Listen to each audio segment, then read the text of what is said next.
Olá, meus amigos da TV Itajubá, a TV que pega no seu celular. Nós estamos iniciando mais uma edição do programa TV Itajubá Entrevistas, sempre recebendo um convidado especial. Ontem nós fizemos uma ação externa. Fomos até as proximidades aí do bairro do Remorjão, onde mostramos, junto com o vice-prefeito Christian Gonçalves, todas as obras que estão acontecendo, todo o aparato que está acontecendo lá no futuro Centro Olímpico. E hoje eu estou recebendo aqui a visita do secretário municipal de Desenvolvimento Social, Robson Vaz. Robson, tudo bem? Tudo bem. Joinha, seja bem-vindo. Prazer é todo nosso. A Secretaria de Desenvolvimento Social também já foi conhecida como Assistência Social. É uma secretaria de suma importância na nossa cidade. Você quiser fazer alguma pergunta, estamos aí à disposição. A gente vai vamos passar essas perguntas aí para o secretário Robson Vaz e ele vai falar um pouquinho dessa sua secretaria, que engloba vários setores, vários conselhos, tem uma estrutura que não é pequena, não é, Robson? Nós temos aí hoje o desenvolvimento social cuidando de vários conselhos, né? Exatamente isso. Primeiramente, um prazer estar com vocês aqui. Muito obrigado. O desenvolvimento social, ele é uma atividade assim, de grande importância. E vou começar explicando por que não é mais assistência social. Boa tarde. Porque antigamente tinha uma cultura de assistir as pessoas que estavam necessitadas. Vão apenas dar aquilo no momento de necessidade. Agora a visão mudou. A visão agora é ajudar a pessoa a desenvolver, a sair daquela situação de vulnerabilidade, de miséria, para se tornar autossuficiente. Uhum. Então esse é o caminho da assistência social. Tá? Sim. Então, os nossos técnicos de assistência social, num trabalho mais amplo agora para desenvolver as pessoas. E isso nós trabalhamos com vários parceiros. Nós temos as nossas unidades, que são os CRAS, os CREAS, o Bolsa Família, o Criança Feliz, o nosso serviço de convivência, mas também vários conselhos e entidades parceiras. As nossas entidades são de grande importância dentro desse papel do desenvolvimento social. Entidades como, por exemplo, a nossa Casa de Passagem para pessoas em situações de rua, as nossas unidades que fazem atendimento para acolhimento de idosos, acolhimento infantil, como, por exemplo, o Anjo Acolhedor, que faz acolhimento de crianças que são vítimas de violência, de abuso ou de abandono, ou que são para adoção. Enfim, temos várias entidades parceiras que fazem junto com a gente esse papel do desenvolvimento social para todos os públicos, desde a criança ao idoso, passando pela mulher, pelo jovem, pelo homem, pelas famílias. Um dos grandes papéis hoje do desenvolvimento social é o resgate do vínculo familiar, e isso é muito importante para a gente. Isso eu diria que não é apenas o papel do nosso trabalho, é uma vocação de quem está na área de desenvolvimento social. Nós temos aqui em Itajubá, uma cidade hoje de quase 100 mil habitantes, existem casos aí, você falou agora há pouco, crianças que sofrem violência doméstica, crianças que vivem, infelizmente, junto a famílias que não têm estrutura para criar, para se desenvolver, Sim, tá difícil? infelizmente sim. Tá? Eu lembro que eu fui secretário de Educação do município, há uns anos atrás, e daí quando o Rodrigo assumiu como prefeito no meu segundo mandato, ele falou: Robson, para onde você quer ir? Eu falei: eu quero ir para assistência social. Sim. Por que isso? Porque um dos desafios que a gente vê hoje é a estrutura familiar. Né? Hoje nós temos sim casos de pessoas, às vezes, com das mais diversas problemas, tá? Muitos deles mentais, temos casos de famílias com problemas mentais que têm filhos, então tem que ter uma ajuda de terceiros aí, tem que ter uma assistência. Mas também temos casos realmente de pessoas, às vezes motivadas por drogas, às vezes por mau caráter mesmo, que judiam de crianças, de idosos, e nisso nós temos uma equipe preparada para intervir nesse processo. E essa criança ela é encaminhada até o juiz, e o juiz determina o local para que essa criança possa ser acolhida? Geralmente, como que funciona? A criança vai para a nossa entidade, sim, conveniada, né? A entidade que é parceira da gente, que é a entidade Anjo Acolhedor. Sim. E lá ela fica, lá nós repassamos um recurso mensal, mas aqui que nos assistem, se puder ajudar, ajuda as entidades. Tá? Isso é muito importante, porque a prefeitura ajuda dentro do máximo que a gente pode. Mas as necessidades das entidades nossas, seja de acolhimento infantil, de idoso, casa de passagem, sempre tem mais necessidades e o recurso é limitado. E eu acho que ajuda... É importante frisar isso. Ô Robson, eu acho que ajuda nem só ajuda material, ajuda financeira. Eu acho que ajuda através de você, através de um carinho, porque essas pessoas geralmente são carentes. Quem sofre algum tipo de tortura em casa, geralmente são pessoas muito carentes de carinho, de afeto, não só crianças, como idosos também já no final da vida, que sofrem com aquelas doenças e são judiadas das pessoas, e isso também acontece, tem também na cidade. Eu penso que dos maiores problemas dessa nossa geração hoje é a solidão. A solidão, né, as pessoas estão tão próximas através da rede social, mas também tão distantes um do outro, né, como pessoas. Assim. Falta paciência calor humano. Falta paciência por parte de alguém da família para cuidar de um idoso e a paciência hoje é necessária e as pessoas têm vizinhos que denunciam mesmo. Denúncias chegam sempre, né? É verdade. Às vezes denúncias infundadas e às vezes por maldade, às vezes nem está acontecendo coisa, tem muito também trote também às vezes, né? Então, e isso dificulta o trabalho de manutenção dessa secretaria. Exatamente. A triagem com todos esses problemas. Quem aí. faz a triagem? É o CREAS. Para casos de abuso de idoso ou de crianças, abuso infantil, o CREAS, ele faz essa avaliação social e psicológica. Nós temos assistentes sociais e psicólogos no CREAS, que ele faz toda essa abordagem, esse acompanhamento com essas crianças, com as famílias, e encaminha para a justiça. E a criança, para resguardar a sua integridade física, emocional ou psicológica, seja a qual dano que ela esteja sofrendo, geralmente a justiça encaminha para o lar anjo acolhedor. Quando a justiça encaminha para lá, ela fica acolhida até que a situação dela seja resolvida. Né? Daí vai ver se é o pai, se é a mãe, se é algum vizinho, se é algum parente, ou se é por algum problema familiar. Nós temos casos ali, por exemplo, de uma criança que está sendo acolhida, mas a família cuida bem e ama a criança. Mas a família é extremamente pobre, numa situação de vulnerabilidade social tão grande, e a criança tem umas necessidades especiais que ela tem que estar mais preparada fisicamente para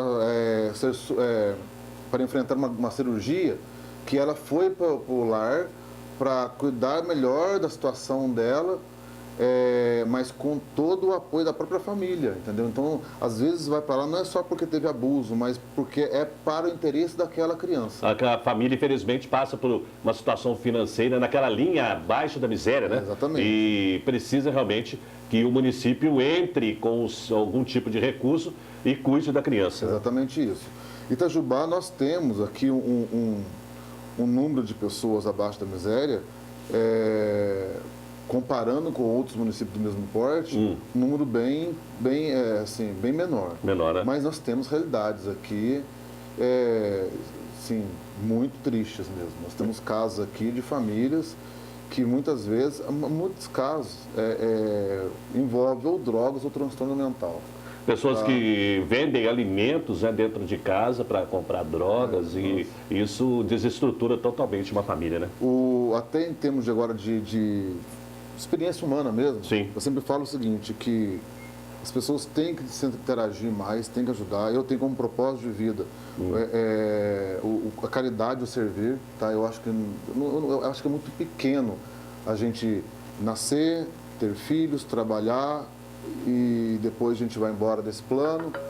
E qual que foi a finalidade da nossa passagem aqui? Tem que ter uma finalidade, não é só verdade, isso. Verdade. Então eu penso que a finalidade nossa, uma delas é servir, o nosso propósito é servir as outras pessoas. Né? A gente, com o tempo, amadurecendo, vê que o meu eu está ligado ao seu eu, entendeu? E para isso, por mais absurdo que pareça, isso envolve você ver a realidade das pessoas. Eu sou uma pessoa extremamente grata. Você não vai me ver reclamando de alguma coisa. Eu não reclamo. Eu gosto de emanar energia positiva, porque, primeiro, tem tantas situações, com tanta, assim, complexidade naquela vida, que se eu reclamasse de alguma coisa na minha vida, seria uma grande ingratidão. Ainda mais essa pasta que você está, você vê realmente coisas... Você acha que já viu de tudo e não viu nada ainda. Exatamente. Né? Por exemplo, uma das funções, eu não falo isso com orgulho nem com felicidade, mas isso serve para o nosso amadurecimento. pessoal mesmo, sim. Isso, aliás, serve o nosso amadurecimento pessoal, Sim. que reflete numa melhoria do nosso trabalho, porque hoje o gestor público, ele tem que ter, na minha opinião, duas qualidades essenciais. Uma não pode viver sem a outra. Ele tem que ter uma capacidade técnica, um conhecimento técnico, mas também tem que ver o lado humano. Ele tem que ter humanidade. Tem. A pessoa que vê, o gestor que vê pessoas como números e orçamento, ele está despregado do sentimento humano, que é o papel principal dele. Mas aquele também que só olha o lado humano, ele não consegue fechar as contas no final do mês. Então tem que ter a correlação dos dois. E uma das coisas que demorei para assimilar como ser humano é o fato de eu ter que pôr a cabeça no travesseiro à noite e saber que algumas pessoas não estão comendo por minha culpa, vamos dizer assim. Porque nós temos ali um número limitado de cesta básica, por exemplo. Faz 2 anos que eu não recebo 1 centavo do governo do Estado de Minas Gerais, que é a verba obrigatória para assistência social. É dessa verba que deveria sair o pagamento de cesta básica. Mesmo assim, numa conversa que eu tive com o prefeito me ajudou tirando de recursos da prefeitura, próprios da prefeitura, onde legalmente é cabível, para me ajudar, inclusive, a aumentar o número de cotas de cesta básica. Mas, no momento que o país mais precisa, que Minas Gerais está enfrentando a sua maior crise, é quando recebe menos recursos por parte do governo para atender a demanda do meu público. Então, temos mês ali, nós temos casos ali, onde nós temos, exemplo, 3 pessoas pedindo cesta básica e você pode liberar para uma. Daí, qual a visão que eu vou ter que ter disso? Vou ficar grato porque eu consegui ajudar uma pessoa ou vou ficar triste porque eu não ajudei 2 ou 3 famílias? Então, é um sentimento que passa por um amadurecimento pessoal muito grande. Existem também aquelas famílias que, não vou nem falar conta de luz, né? Vou no essencial, conta d'água. Nós, infelizmente, estamos pagando uma água caríssima. Caríssima. Cara, mas muito cara mesmo. E sem conta, não vou nem falar de tratamento de esgoto, né? Mas além de ser uma água cara, a pessoa já está desempregada, já não tem o que comer. Aí daqui a pouquinho não tem o básico, que é uma água para tomar um banho, para tomar um banho, para fazer um arroz com feijão, para fazer um fubá lá, porque a pessoa não tem condições. E como é que fica essa situação? Quando a pessoa precisa do dinheiro para pagar uma conta da Copasa? Nós estamos numa cidade abençoada. Itajubá o povo de Itajubá é top demais. Tá? Vamos tirar a formalidade aqui. Arrebenta. A população de Itajubá arrebenta. Por que eu falo isso? Eu vi vários casos de movimentação de pessoas para ajudar a pagar a conta de água e luz. A prefeitura não tem autorização legal para fazer isso. Não pode, né? Tá? Então, algumas pessoas às vezes falam assim, procura a Secretaria Social. Não pode. Não pode. Como. Legalmente, a gente não pode pagar conta de água nem de luz. Porque é um dinheiro público que está saindo ali. Exatamente. Tem condições. É proibido por lei. Então, mas a população de Itajubá, quando ela vê alguns casos extremos assim, elas mesmas se mobilizam, por mais que xinga a gente um pouco, mas ajuda a pessoa que está precisando. Isso é importante, sabe? Porque tem pessoas que às vezes ajuda, xinga todo mundo que nos ajudou, mas depois ajuda. Então, eu já nem ligo mais de falar do gestor. É diferente, do político, o alimento, Robson, você ajudar com alimento, você ajudar com roupas, cobertores, é uma coisa, já está ali, já vem do governo do estado ou através de doações. Agora, você pegar um dinheiro público, e não pode, quer dizer, isso aí prejudica o seu trabalho como secretário, o gestor público, você é caçado, se fizer isso, e ainda tem que devolver o dinheiro. O recurso próprio, exatamente isso. Então, né? Mas Itajubá tem uma grande mobilização assim, nesses casos. Esses dias atrás, a gente fez uma parceria com uma comunidade para ajudar algumas famílias de um bairro específico a respeito de água e luz. Né? Então, tem situações que é precária. Mas a gente também atualizou a legislação naquilo que cabia. Vamos supor, nós acabamos de falar que água e luz não tem autoridade legal para poder pagar. Sim. Mas nós temos casos que nós conseguimos criar leis para aumentar os benefícios da população. Por exemplo, a cesta básica nós aumentamos, mesmo no momento de crise, aumentamos ali em torno de 40% do número de cestas básicas que as nossas unidades dão.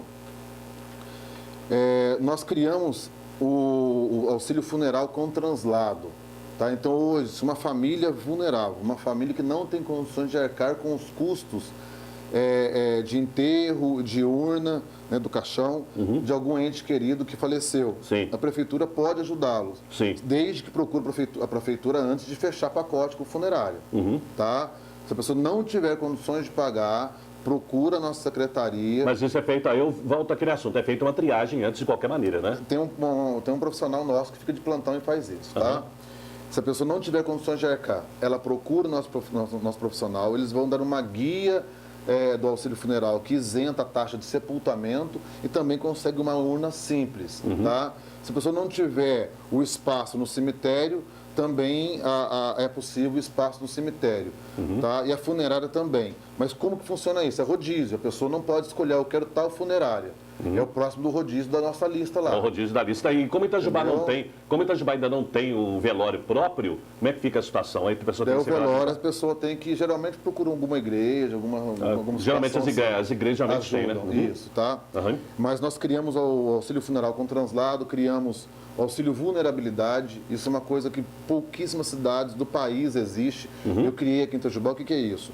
Se a prefeitura colocar uma máquina pública, por exemplo, num terreno particular, o prefeito é cassado, interesse particular. Sim. Mas nós criamos essa ferramenta por lei para casos sociais. Então, quando é um caso, uma família extremamente vulnerável socialmente, onde o nosso assistente social concursado foi lá, verificou a situação da família de extrema vulnerabilidade social, e ela precisa, por exemplo, de uma máquina para tirar um barranco atrás da casa dela, para não cair na casa, ou às vezes algum tipo de areia ou cimento para tampar um vazamento que está gerando um problema de saúde no idoso, numa criança. A gente consegue essas possibilidades dentro de um recurso limitado. E em parceria, às vezes, com outra secretaria, né? Exatamente, sempre em parceria com outras secretarias, porque nós não temos nenhum tipo de estrutura de obras na nossa secretaria. Sim. Nós criamos também o aluguel social, uma coisa que não existia em Itajubá. Eu lembro que, alguns anos atrás, na Santa Rosa caiu um barranco, desbarrancou lá, enfim, uma chuva muito forte que deu, e várias famílias ficaram desalojadas, não tinha como ir, a prefeitura não tinha autoridade legal para poder pagar aluguel durante alguns meses para as famílias se recomporem.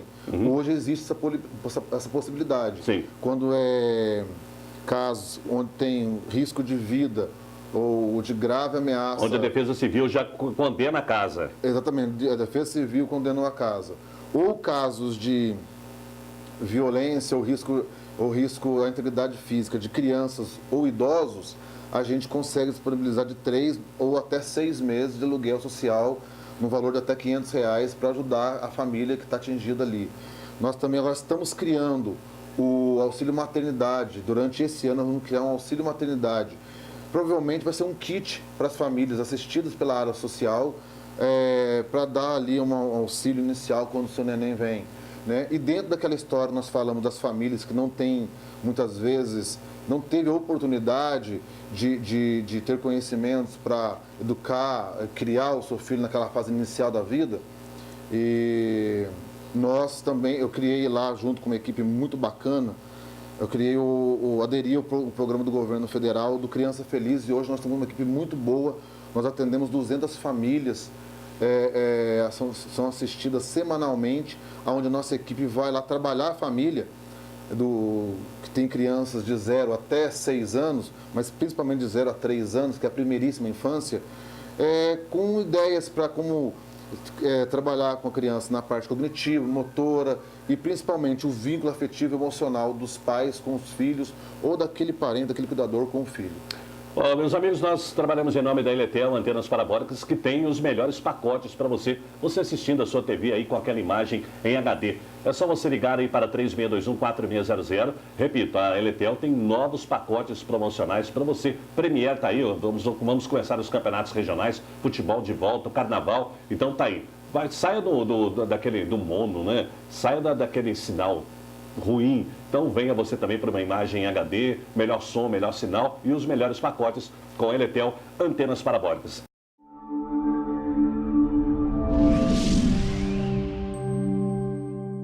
Anuncie aqui na TV Itajubá. Divulgue sua empresa e venda muito mais.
TV Itajubá, a TV que pega no seu celular.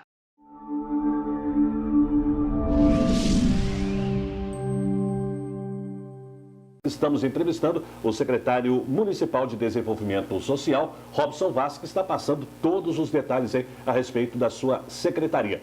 Robson, quando chega na sua secretaria algum pedido referente a isso também, talvez eu esteja falando em relação à Secretaria de Saúde, mas você, de repente, como advogado, também pode passar para mim essa situação. Chega um pedido do Ministério Público, uma intimação do Ministério Público para medicamentos de alta complexibilidade, ou seja, aquele medicamento que não tem na farmácia básica e, ao mesmo tempo, é um medicamento caríssimo, que o Ministério Público quer que a Prefeitura arque com isso. Aí dá aquele conflito SUS-Prefeitura. Como é que funciona? Não cabe na nossa secretaria, mas vou explicar como funciona. Tá? Qualquer tipo de exame, medicamento, consulta é diretamente com a Secretaria de Saúde. Uhum. Quando tem uma ordem judicial, a Prefeitura tem que cumprir a ordem judicial. Uhum, tá? A ordem judicial chegou, a Prefeitura tem que cumprir. O que algumas pessoas às vezes não entendem, que para cumprir uma ordem judicial também leva-se um tempo. Sim. Por exemplo, se a Justiça determinou a compra de um medicamento de alta complexidade e tal, e geralmente, quando a Justiça manda comprar, é porque provavelmente esse medicamento não está na cesta básica do SUS. Uhum. Isso é importante frisar. O município ele tem uma obrigação legal com o rol de medicamentos. Sim. Esses medicamentos, que está no nicho de competência da Prefeitura, ela tem a disponibilidade. Algumas pessoas querem outros medicamentos que ou é competência do Estado ou da União, mas como tem dificuldade com o Estado e com a União, acaba processando a Prefeitura para ter direito àquele medicamento. Uhum. Tá? Quando isso acontece e a Justiça determina que a Prefeitura pague, a Prefeitura não tem esse medicamento à pronta entrega, porque não está na cesta básica do SUS. Se tivesse, já teria dado antes, sem necessidade de processo. Então, a Prefeitura tem que fazer uma ordem de compra, que daí não seria nem uma licitação, porque como tem uma ordem judicial, já pode fazer uma ordem de compra direto. Mas tem que fazer todo o processo de cotação de preços, ver empresas que fazem aquilo lá, que fazem a venda daquele produto, no mínimo 3 cotações de preço, fazer o processo de empenho, pagamento, para poder chegar a esse medicamento ao usuário. Então não chega, ou seja, não chega nada na Secretaria de Desenvolvimento Social a questão da condição ou não que a pessoa teria para comprar esse medicamento. Isso. Tem algumas pessoas que pensam assim, se é uma necessidade onde a pessoa não tem condições de pagar, é da área social. Não. Se for o problema, de medicamento, a pessoa não tem condições de pagar o medicamento. Uhum. E ele não está na cesta básica, né? Porque quando eu falo assim, medicamento, consulta, qualquer situação que tenha uma visão, o objetivo seja clínico, seja da área de saúde, é com a Secretaria de Saúde. Mesmo se o que motivou aquele processo foi a falta de recursos para comprar medicamento. Sim. A pessoa é muito vulnerável socialmente, né? Vamos dizer assim, é pobre, no sentido popular de falar, e ela não tem condições de comprar aquele medicamento, mas é de competência da saúde, tá? A área social acolhimento, atendimento para crianças, idosos, o resgatar do vínculo familiar, trabalhar as famílias para ajudar a desenvolver, sair daquela situação precária de pobreza, né? Mas quando envolve saúde, é direto com a Secretaria de Saúde.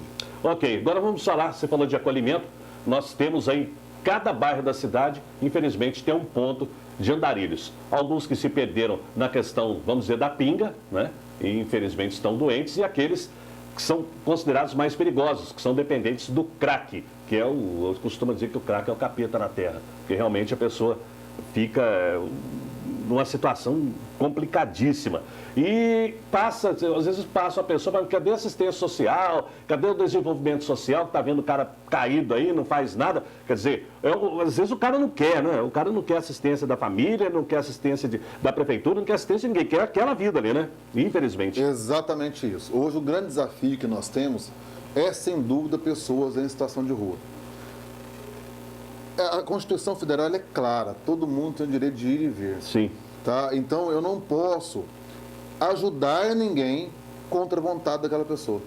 Tá? Então, para que a gente possa ali encaminhar aquela pessoa para um acompanhamento do CAPS, uma possível internação, ou para tentar resgatar o vínculo familiar com aquela família, eu preciso que aquela pessoa queira que ela autorize eu fazer aquilo. Nós temos uma equipe de profissionais altamente qualificados, tá? Nós temos assistentes sociais e psicólogos para trabalhar pessoas que estão passando por esses momentos de vícios com álcool, drogas e pessoas em situação de rua. Mas o desafio é isso, tá? O desafio é a pessoa aceitar ser ajudada. Se a gente vai numa pracinha, por exemplo, onde tem várias pessoas ali, muitas vezes essas pessoas estão até causando transtorno para outras pessoas, tá? Mas se ele não autorizar que a nossa equipe o ajude, a gente não pode fazer nada. Legalmente eu não posso fazer nada. E se a pessoa tiver comprovadamente algum tipo de transtorno mental? Está ali na pinga, está na pedra, mas tem esse transtorno mental, como é que faz? Daí nós tentamos trabalhar com a família para entrar com uma internação compulsória. Daí é possível. Tá? Se for transtorno mental, a internação compulsória é para o tratamento mental. Se for drogas, também vai para o tratamento, para a internação de drogas, tá? No caso, são tratamentos diferentes, né? de internação para tratamento de tóxicos. Isso quando uma pessoa... Mas é importante que a família, ela encabece isso com o nosso apoio. Nós temos uma equipe que ajuda e orienta, mas é a família. A justiça é muito resistente quando o poder público entra com a internação compulsória. E quando a pessoa procura a secretaria, vendo que realmente está doente, que precisa de um tratamento, e essa pessoa quer ser ajudada, como a prefeitura encaminha qual é o procedimento? A internação ela é feita pela área de saúde, mas nós temos um trabalho muito próximo da área de saúde de fazer o acompanhamento e o encaminhamento. Então, por exemplo, uma pessoa está querendo ser tratada para tentar livrar do vício de uma droga, por exemplo. Sim. Tá? Nós temos o CREAS, que tem uma equipe de assistentes sociais e psicólogos que vai fazer acompanhamento com a pessoa e com a família.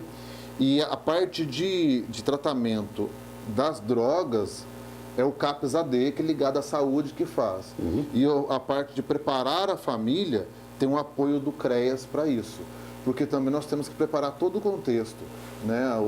A pessoa, quando ela tem um problema com drogas, a família inteira sofre com isso. Sim. Né? Então, muitas vezes, temos casos de pessoas que foram internadas 3, 4, 5, 7 vezes e não conseguiu se recuperar. Os primeiros dias que é muito difícil, né?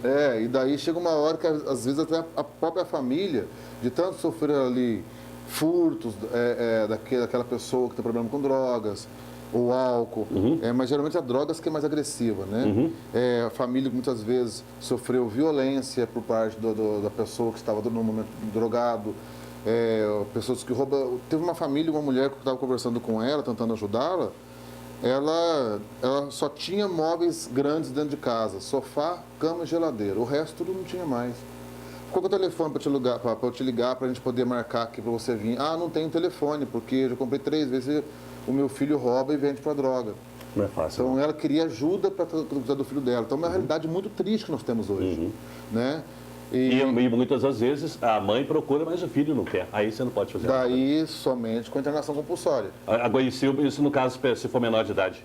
Internação compulsória. Também compulsória. Entendeu? Mas se o menor não quer ser ajudado. Mas a família tem que encabeçar. O poder público, é muito difícil o poder público conseguir um respaldo legal para internar uma pessoa de forma compulsória. Já, por exemplo, aí a família procura, o cara é maior de idade.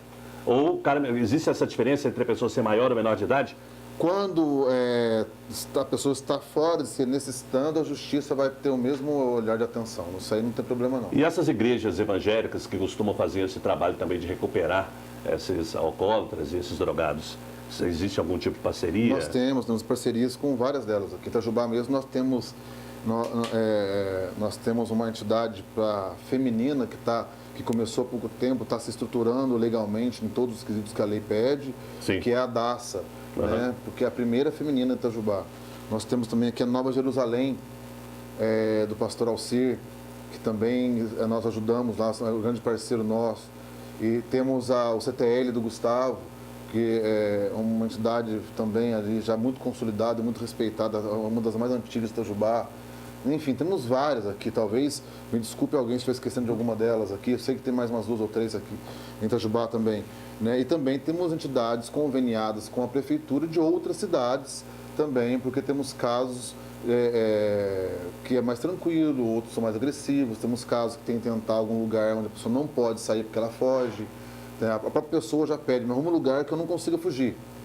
Você entendeu? E temos locais, não. A maioria dos locais não tem segurança. Se quiser fugir, ela foge. Ô Robson, é lenda ou é real esse que o pessoal fala que outras cidades vizinhas pegam os andantes que estão por lá, colocam dentro de uma Kombi e de repente soltam na madrugada e jogam aqui na cidade? Isso é lenda ou é verdade?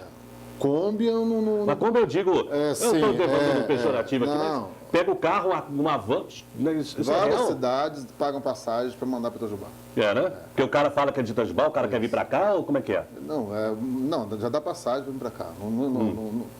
A pessoa está um morador de rua em outra cidade, eles dão uma passagem para Itajubá. Isso é real, então? É verdade, acontece. É um desafio que nós temos aqui. E quando, por exemplo, se eu estou em situação ruim, numa situação complicada, você vai perguntar para mim onde você mora. Eu sou de Pouso Alegre. Aí, mesma coisa, você vai comprovar se eu sou de Pouso Alegre ou compra passagem para mim para ir para Pouso Alegre? Dando um exemplo em uma cidade qualquer. Nós resistimos muito na passagem. Eu diminui muito o número de passagens. Por quê? Porque nós começamos a analisar junto com a nossa equipe que quanto mais eu dou passagem, mais pessoas aparecem. Né? Começa assim.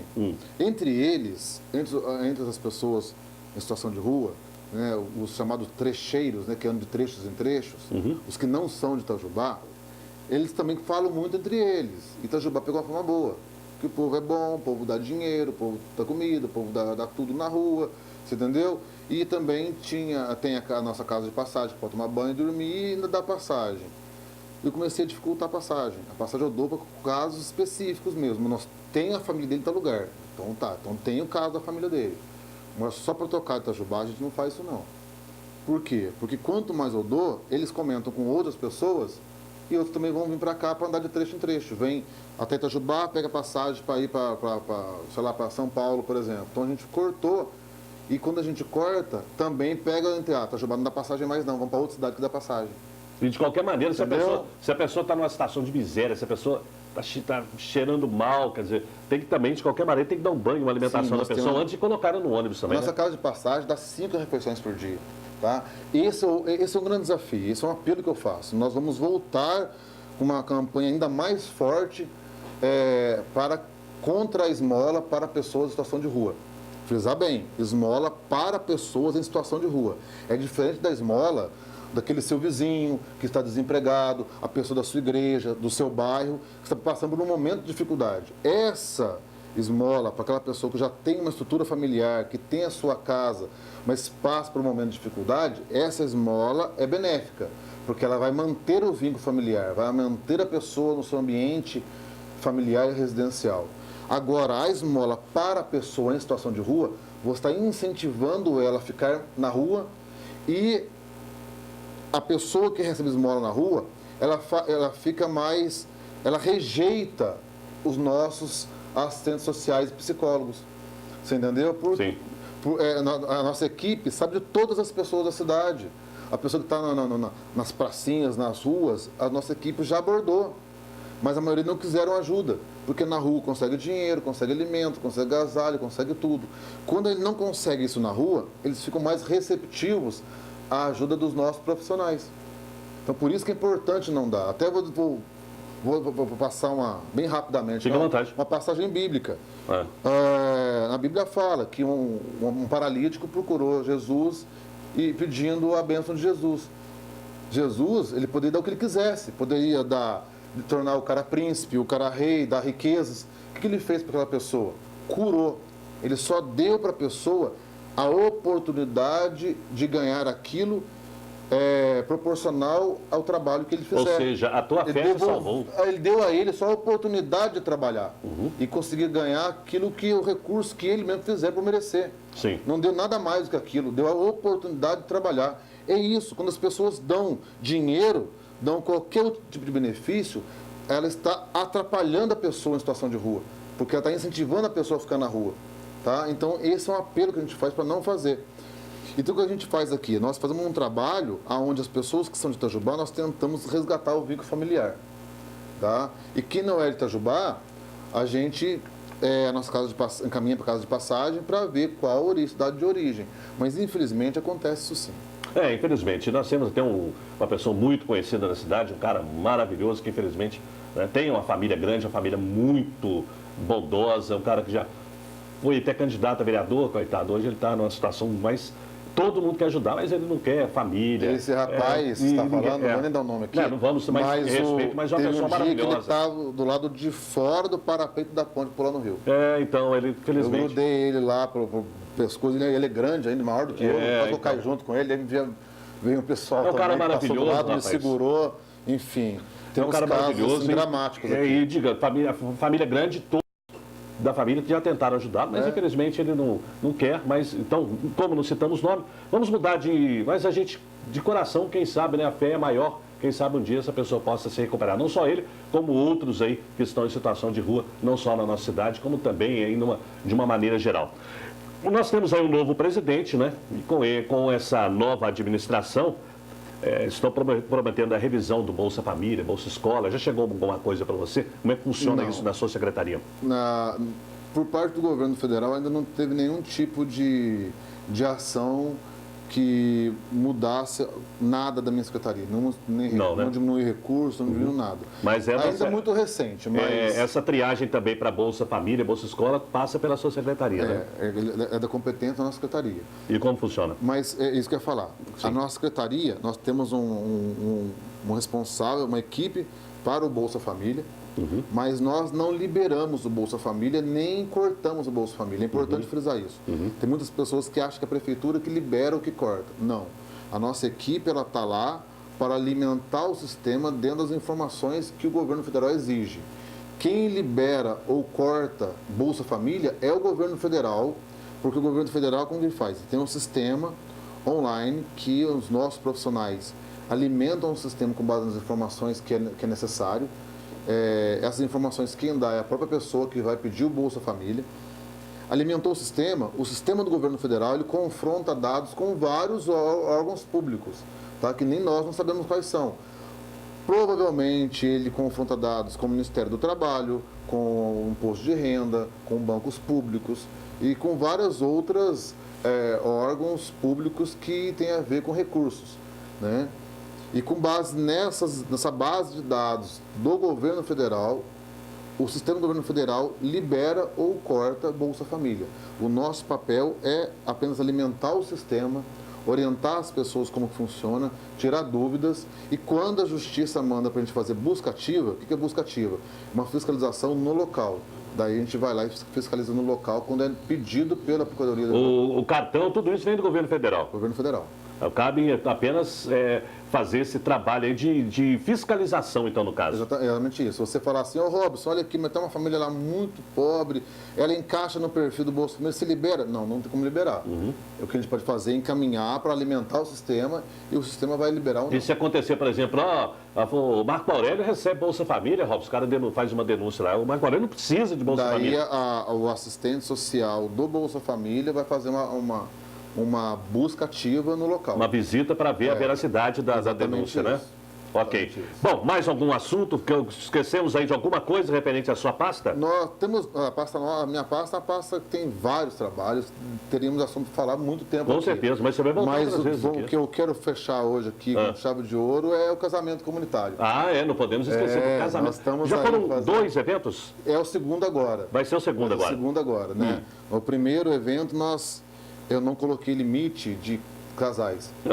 Não coloquei porque eu não tinha dimensão da grandiosidade do evento. Eu imaginava que fosse dar uns 10, 15 casais. Tivemos 200 inscrições, 96 casais conseguiram concluir o processo. Somente de Itajubá ou também da microrregião? Só Itajubá. Só Itajubá. A minha legitimidade somente para Itajubá. Tá. E como é que funcionou isso? O pessoal foi no Teatro Municipal e aí? Nós fizemos um evento, uma cerimônia no Teatro Municipal. Consegui uma orquestra, uma dupla sertaneja também, enfim, foi muito bonito, né? E foram 96 casais. Para esse próximo evento, que nós vamos fazer agora entre março e abril, nós abrimos inscrições no ano passado, os casais fizeram inscrições, são 60 vagas, são 60 casais que vão se casar dessa vez, não vai ser mais sem limite, porque isso foi uma norma do Sindicato dos Cartórios de Belo Horizonte, que põe um limite. Né? Então, nós estamos no processo de verificação da documentação para mandar para os cartórios de Itajubá fazer o processo do casamento. Ou seja, é um casamento com efeito civil. Agora, tem alguma participação de alguma igreja ou, de repente, uma igreja católica ou mesmo alguma igreja evangélica que queira participar ou participou? Geralmente a gente chama um pastor e mais uma outra pessoa também de outra religião para dar ali uma palavra para falar a palavra de Deus. Para mostrar, para também tem um cunho religioso, isso, né? A gente fala assim, não é nem, dar as bênçãos ali, né? Sim. Para os casais que estão lá. Mas é bonito demais. Ah, não tem uma coisa fantástica. Isso nasceu da ideia do projeto da união da família, de resgatar o vínculo familiar. Quando a gente promove um casamento, teve pessoas que casaram ali, que tinha 30 anos e morava junto e não era casado. Realmente é um sonho para as pessoas. E nós estamos resguardando não somente aquele sentimento de realização de um sonho, sentimento pessoal do casamento, como também os direitos que o casamento traz. Né? Eu já vi casos de pessoas que era casado, separou, depois viveu ali 20 anos com uma outra pessoa, sendo que no primeiro casamento viveu 4, 5 anos, depois viveu 20 anos com outra pessoa, onde realmente era a esposa de fato da pessoa, mas não casou oficialmente, não divorciou da primeira e não casou com a segunda oficialmente. Quando a pessoa veio a óbito, a pensão da pessoa do INSS, a esposa entrou com pedido no INSS, daí a segunda, que morava mais de 20 anos, nossa, deu um problema jurídico muito grande, enfim. Então tem todo também o respaldo jurídico da situação. Resguardar o marido, a esposa, os filhos, possível herança. Então tem todo um respaldo também de garantia da segurança jurídica que um casamento traz. Tem a questão, de repente, de bigamia também, para verificar se a pessoa ainda é casada, né, oficialmente, né? Isso. Então tudo isso tem que ser, tem que ser tem que ter essa precaução antes para que não aconteça, né? Exatamente. Então, para esse ano, vamos ter essa segunda edição. Vamos ter sim, vai ser tão lindo quanto o primeiro. No Teatro Municipal. Teatro Municipal. Ok. Robson, muito obrigado pela presença, viu? Estamos à disposição. Com certeza. E em breve nós vamos fazer uma outra entrevista, quem sabe no Mar Estena, para você mostrar dentro da cidade de Itajubá algum trabalho bem prático aí da sua secretaria. Será um prazer. Ok, gente? Mais uma vez, muito obrigado, Robson. Esta é a TV Itajubá, a TV que pega no seu celular.